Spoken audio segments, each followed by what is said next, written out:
Hey guys, this is Rocking3 bringing you the live commentary for Forza 5. And I guess I'm redoing this lap I just did. This is a parts and tune video for the Ford Escort in C-Class. I did two versions of it. I did a handling version of it and I did a speed version of it. This one here is the speed version of it. This is a really good car. This is a V8 shoveled to a Ford Escort RS. And it does really well. I don't have quite the gearing quite straightened out. I think this will go a little bit faster on the top speeds.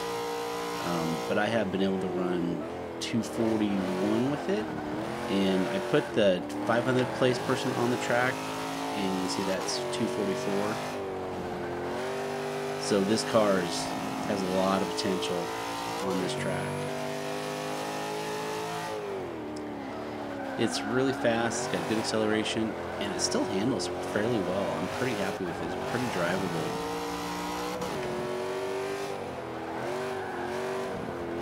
I'm making it look a little more difficult than it is because I'm pushing it a little bit harder, which I think is going to make me a little bit slower. So anyway, back to the build. So I had a request for the Ford Escort build out, and I need to concentrate on driving and not talk so much here. But that's what you do when you do an intro video. So I have two Escorts. I have the speed version and I have a handling version. The handling version stays with the 4-cylinder. It's a little bit lighter. It's a lot lighter actually, but it sticks with the 4-cylinder engine that it had in. This V8 is definitely for speed. You can take this out on a lot of longer tracks. You'll be very competitive with it. You can probably take it on the multiplayer as well and be competitive there. I'm not driving with the darn with this one, but not showing off very well. But I did upload the tunes as well, so if you don't want to watch the videos and grab the numbers off of it, you can go out there. This is the speed, labeled speed. The other one was labeled grip. And then there's a third one out there, and that was for an all-wheel drive that I did a long time ago. And that car has turned out to be okay, but it's just not quite fast enough. This car I have taken out on this spa track, and I have ran 241 with it. It is a very quick car. The car that I have on the track is 500th place, and he ran a 244. So this car has a lot of potential in it. You could pretty much beat that rival all day long. But anyway, back to, I had the request for this car, and it was in C-Class, but I never really found out. It's actually been too long ago. I couldn't remember what it was for, whether it was for a long track or a short track. So I just ended up building both. And when I built them out, I thought these were going to be not very good, and it turned out they were really good. And there's one over the back. Alright, I meant to hit start there. Alright, we're not going to run through any more here. Let's resume and quit. So let's, I'll give you two cars today, so follow one you want to follow. I'm going to do the speed one first, and then we'll do the grip one last. Alright, we'll see you in the parts bin. Alright, and we're back. We got through all those silly end-of-game menus. Alright, so again, this is the speed C-Class Ford Escort. And you can see I did the conversion to the 5.7 liter V8. This one has 386 horsepower, 389 feet of torque, and weighs 3,300 pounds. Alright, so that's the engine part. We also did the centrifugal supercharger. That gained us 61 horsepower. Gotta like that. Alright, and then back down to the engine. Alright, street intake is, the intake is street. Stock fuel is stock. I think the rest of these are going to be stock up to the centrifugal supercharger. Stock exhaust. Stock camshaft. Stock valves. Stock engine block. Stock pistons. And it was too much PI, so I must have ran out. So we have the street centrifugal supercharger, and we have the stock intercooler, stock oil and cooling, and stock flywheel. Alright, performance and handling, we're going to have the race brakes, We'll have the race springs, race anti-roll bars front and back. We have the full chassis. You can see that actually increased our weight, but reduced our PI by 3. No weight reduction. I really would like that for the acceleration, but at C class you are just out of room. We have the stock clutch, stock transmission. Looks like I tried it with the race transmission once. I actually lose acceleration, looks like. Huh. Probably just the way that it's geared out of the box. I have the stock drive line. I have the race differential. Alright, tires. We have the sport tire compound. It still handles pretty well. The grip one's going to have the race compound, but we'll get to that. We have stock tire width in the front. We have stock tire width in the rear. And I probably went with the heavy wheels. No, I did not. Those are actually stock wheels, aren't they? Looking at the car. Yeah, we're locked. So those are the stock rims. Did not make a change with the rims. Let me see, just to give you guys some advice here, if the wheels could be changed out.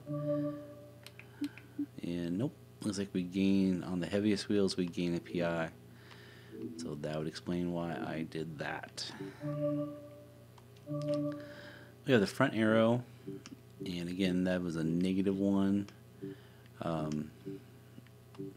I think I tried to do without front arrow, but I lost that 1 point. And then the rear, again, a -5. That helped me get the horsepower that I needed. I think I needed to get the 5.7 liter in there. Alright, let's jump over to the tune. We've got 27.5 on the tires, front and back. This is a little bit higher. I usually run between 27 and 28.5. And these are actually probably a little bit low since I don't have rim reduction. Keep that in mind. Maybe do a +5 if you want to. I didn't finish the gearing, but it was pretty good on spa. It never did, top out. It did do okay. Camber, I'm still experimenting going a little bit higher on these. Be careful by going too high on these, because then it will make your car a little bit more skittish. But we had the front camber at -3.0 and the rear at -2.5. Been running tow at 0.0 for quite a while. And front caster I've actually increased. I used to add a 0.5, but since our camber numbers keep getting higher or lower depending on how you look at it, I've been raising the front caster, and instead of messing with that, I've just been maxing it out. Anti-roll bars, I have the front at 22.92 and the rear at 22.06.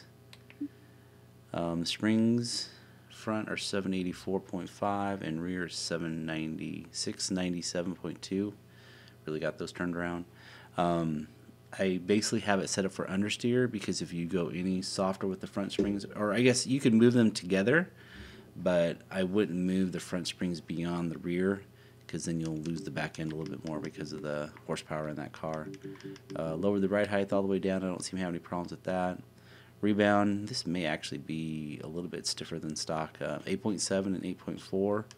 And the bump stiffness, I've been going up a little bit higher than from my 2 and 1, or 4 and 2 even. So you can tell I'm getting a little bit stiffer in the bump stiffness. Had some pretty good reactions from the car. It doesn't quite bounce as much, and it handles lift off a little bit better as well. Left the arrow at the average mark right in the middle. Didn't touch that. If you want to make this more of a speed car, you can definitely take the downforce off. I probably should have done that. It probably would be a lot faster, because that is a lot of downforce for a small car. But again, just make sure you don't take it so far that it's not drivable. That car is pretty easy to drive, so this you could definitely go left with the downforce. My standard braking force, 53 and 140. It has a lot of front weight anyway, but it does stop really well. Acceleration is 24 and 0. Alright, like I said, you're going to get 2 for 1 today, so let's go find my other Escort. And it's a black one, but unfortunately I have 2 black ones. But one's an all-wheel drive. There's my all-wheel drive version. That one's actually uploaded. It says short track. And then this is the black one I was talking about that is a grip tune. Just all black. Alright, so this one's not going to have that many power, or it's going to be more of a grip tune-out. Drivetrain. Oh, I did this in the other one too. I actually changed it to a rear-wheel drive. I forgot that it is all-wheel drive by standard.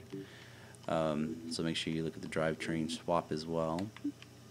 I have a feeling we're going to be doing a lot of stock parts in here, so I'm just going to keep walking through them, and if I have anything but stock, I will let you know. Oh, there we go. We have street exhaust, gain is 6 horsepower for 6 PI. And we have the street cams and valves, and that was so that the car could rev up a little bit more. I do like this option to increase, see how each one of those increases the RPM range on it. I just like the cars to be able to rev up a little bit more, especially when it's so short. Alright, stock parts since then. Stock there. Stock turbo. Stock intercooler. Stock oil and cooling. And stock flywheel. Nothing new there. Alright, so we're going to have race brakes. We're going to have race suspension, front, springs and dampers, and then we're going to have anti-roll bars front and back. Probably could have done the roll cage there, but I was really getting concerned about the weight. I was trying to keep the weight reduction. You can see I was trying to get the acceleration number up a little bit. So I did not put the roll cage on there. And I did full weight reduction. That gave me that little bit higher acceleration number there of 7.1. We're going to have the race clutch because it was 0 with this engine. With the other engine, it was you actually paid PI. I have the race transmission again. Didn't cost any PI. And unfortunately I ran out of there, so I had no race driveline, and then I have the race differential. Alright, here we're going to have definitely the race compound. You can see the handling numbers change quite a bit. 5.7 is pretty good on the handling number. We have the middle upgraded front tire width, 255 35s. And we're going to have the full upgraded rear in the back. Again, helps us keep it down on the ground. And we have the heaviest wheels, because that is what I do. Or did I? It looks like I went lighter.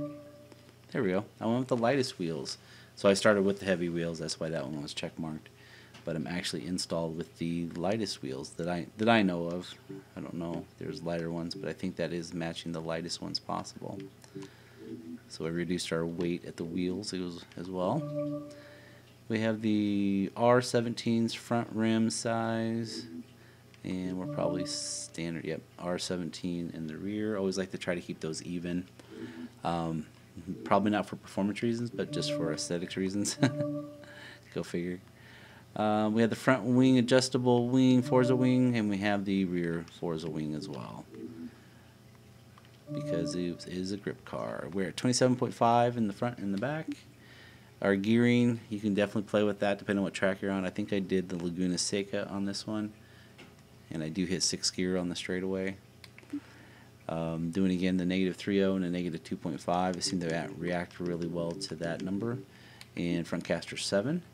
Went a little softer with the wheels, and I could handle a little bit more oversteer, so my anti-roll bars front is left of my rears. So we have 18.22 in the front, and we have 19.76 in the back. I was trying to create a little bit of oversteer because it was not turning in as sharp as I'd like. Front springs at 506.1 and 562.9, and that again, that's to kind of go with the anti-roll bars, make it oversteer a little bit. Ride height is at 0. Did it with the rebound stiffness as well. I kept them pretty even though. 7.9, 8.2, a little bit softer. I wanted to definitely turn in a little bit more. And bump stiffness at 4.6 and 3.3. That might be the same that I had the speed one at. Again, I left the downforce right in the middle. I actually believe that you could probably remove the downforce on this one as well. The car holds every turn, so you could probably do without less downforce. And this is a lot anyway. I think standard is 100 and 200. So for some reason these wings have a lot of downforce on them. My standard 53 and 140, And differential, I moved the deceleration up a little bit because I do try to buzz through the corners a little bit more, and it's okay if the engine slows it down a little bit. Usually coast through them instead of braking. Acceleration at 25 and deceleration at 8. All right, so this car has been uploaded as the grip car. So I have both of them uploaded as speed and grip, or you're more than welcome to pull these numbers down and make it your own. I think there's definitely some adjustments you could do there. If you want to get that racing transmission on the speed one, I think that would be a good option. If you want to get the downforce down on both of these, I think that would be a good option as well. Good luck, and I think they're both good cars. I'll see you guys in the next video. Later.